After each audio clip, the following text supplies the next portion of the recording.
Hey guys, what's up? Commando here. Welcome to my NXT TakeOver Brooklyn 3 review. I'm going to try and make this as quick as possible, but I think this might have been one of the best NXT TakeOvers in a while. Especially overall, it's definitely one of the better ones. Even though I was really sort of struggling near the ends, like in the Rude Drew match, I was getting pretty tired and felt very tired. And I've had like a few hours sleep since then because I just couldn't stay awake. Um, but yeah, I really enjoyed this TakeOver, and all the matches were really good. I might have enjoyed the last two if I wasn't so sleepy, but I do feel that the first three were really good matches. I really liked them. Let's get to it. Andrade Almas defeated Johnny Gargano. This surprised the hell out of me. The match went exactly how I thought it would, apart from him winning, but I'm not disappointed with him winning at all, because he needed the win, and how it went down made perfect sense. It was a great match as well. It started slow and then it just got awesome. It was really good. A lot of great action. I loved it.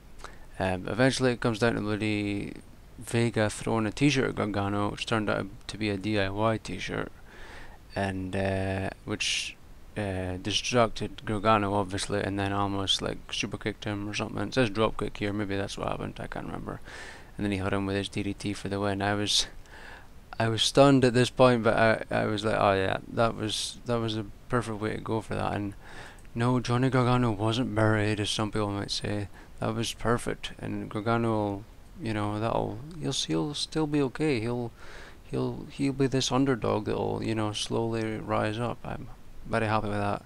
And it was an excellent match, which I expected. Very good. Very happy with that. Good win for Andrade too. Then moving on, we have the tag match. Sanity defeating the Authors of Pain. 12 minutes. Awesome match. I loved it. Like the AOP, you don't expect them to be this way. Like you see these big guys, and you're like, oh, they're just big guys that aren't gonna do much. But every time they're having great matches. All at these takeovers, they're having great matches. And some people might say, oh well, it's the other guys carrying them. But I don't think so. I think these guys are good, and they look so fucking badass. They look so badass. They were wearing this like green camouflage gear, and they had like their mask things. I think it'd be awesome if they could somehow wrestle in those mask things, which is what I was expecting back before they even debuted, and I heard about that. I thought they were going to wrestle in that. Unfortunately, that's not the case. But it looks so badass. But yeah, they just get started as soon as they get down, start brawling before the bell even rings. Bloody Eric Young has a table out a minute into the match. I was like, oh my god, this is going to be good. But yeah, it was a great match, good back and forth action. Very surprised at what we've seen from, what's his name? That's my phone. By Wolf. He was allowed to do some awesome moves. Eventually it comes down to bloody Nikki Cross getting involved and Paul Ellering. Nikki Cross jumps onto, I think it was Razor, maybe Akeem, I can't remember. I think it was Akam, and then he bloody Dane comes out of nowhere and bloody cross bodies them while she's still holding Nikki Cross through this table, and I'm just like, what the fuck? That was awesome. That was such an awesome moment. And then they throw one of the other guys back in, and then they hit like the belly back suplex neck breaker thing. Which is almost like a reverse 3D essentially, except Young jumps off the second rope, which is an awesome move by the way. And then they got the win. Loved it. Awesome.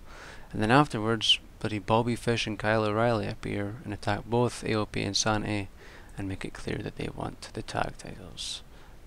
Very good stuffs. Moving on, we have Aleister Black defeating Hideo Itami. 12 minutes 40.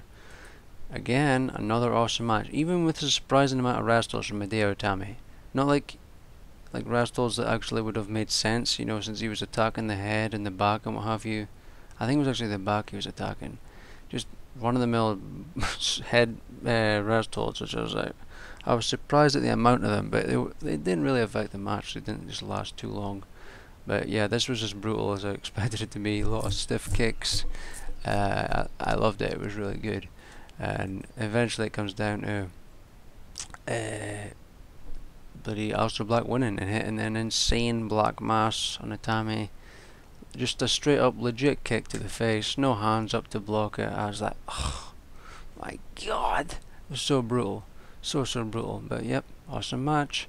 And also Black had a special entrance with the Code Orange guys in Incendiary, I think they're called, singing his theme song, which is pretty cool. At least I could actually, know what was being said there, as opposed to the opening of NXT where they played, and I don't think I was able to decipher even one word from what they were singing.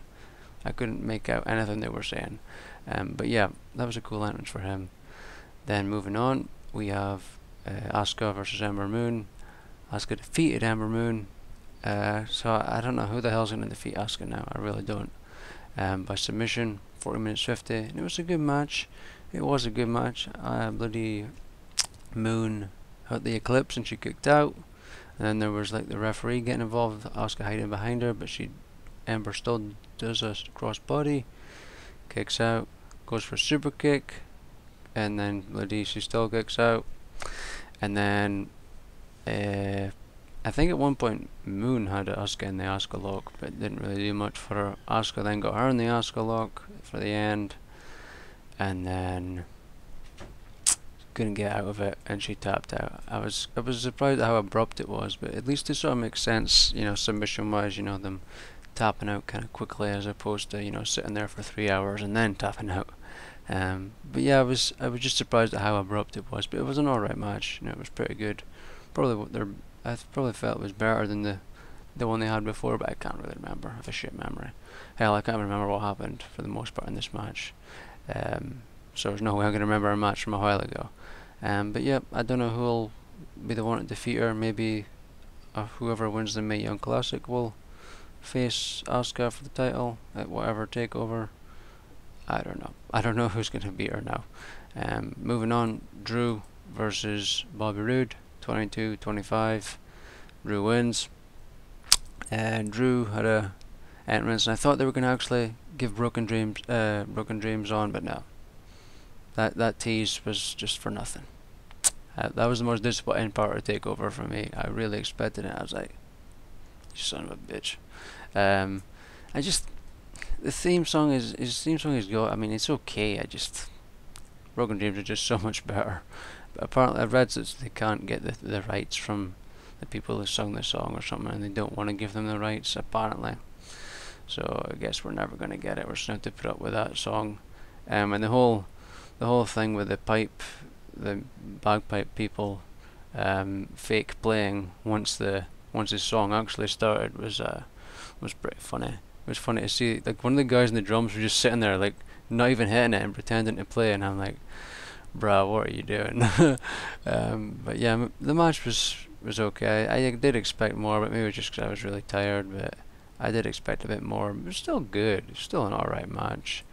It looked like Roode was going to win. Like, McIntyre kicked out the Glorious DDT, and then eventually he tries to go for it again, and then he immediately picks him up and he's going for a third one. McIntyre shoves him away and hits the Claymore and got the win. So I was just glad that was over. And when I was a bit behind, so I ended up watching it on repeat or whatever.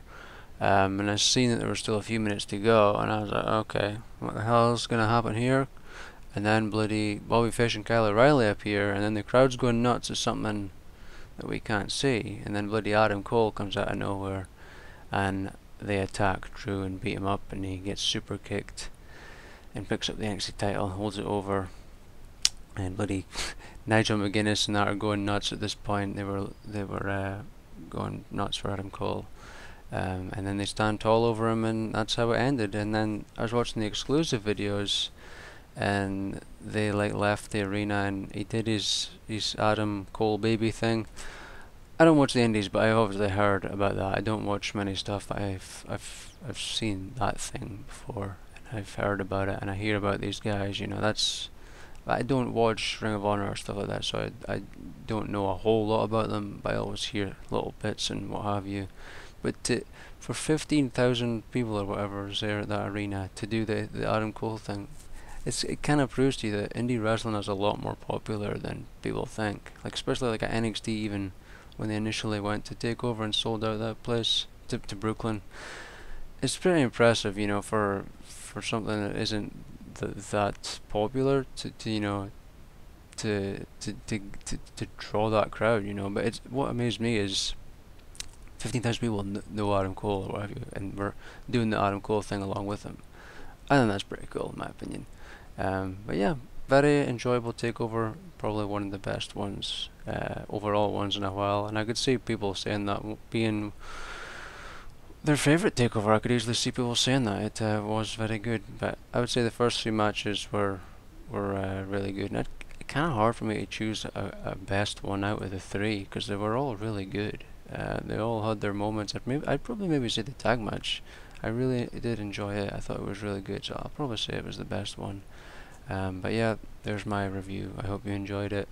I thought it would be quicker than this, but I'm not looking forward to the SummerSlam review. I'm maybe just gonna try and do it even quicker, but I don't know how. Like I feel like if I just say, oh well, I like this match, I didn't like this match, I like this match, I feel like I'm not really adding much in terms of an opinion.